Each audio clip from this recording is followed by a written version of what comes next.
Después firma con un acuerdo para el Memorandum of Understanding entre el Philippine Drug Enforcement Agency o PIDEA, Philippine National Police o PNP, DILG, DepEd y otros ahensya, el Departamento de Educación, tamira que un grande ventaja este colaboración para combate con el asunto de droga na syudad.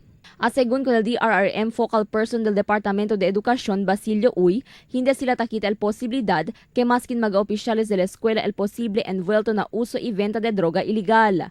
Por eso, por medio de este acuerdo, el Departamento de Educación el intensifica con el advokasya na mga eskwela y mga estudyante. So bale el role del DepEd na Memorandum of Understanding, purely more on advocacy lang kami, no? So aldi mo trabaho kadalya dali kami education kon mga bata para at least they will get rid from these illegal drugs para hindi sila man ano. Especially chini kita mga eskwela ganit no, chini kita prone ala na like for example no Recodo no, chini kita mga schools na el community itself that chini kita delikado in terms of illegal. So tanando kami dali kami more activities.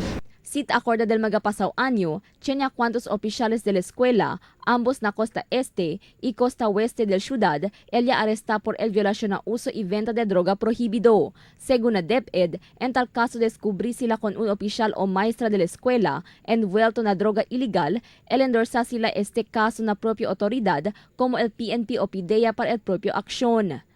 Amo tabla kita sa el gente masin ko sa tu posisyon basta dito yung inner self si ansina dito you know, so ano pwede kita abla ko nila man stop ko nila from getting into drugs ansina pero el nadyamo na advokasya as DepEd officials el diamo kad main objective is to let them be to get rid really from these mga activities para at least el mga bata tamen hindi kada igual ko nila in the future. Well, siyempre, el cosa kami as man endorse kami con el proper authority because like PIDEA, pero sila si el sabe. So, more on, ansina lang kami man investigation aspect.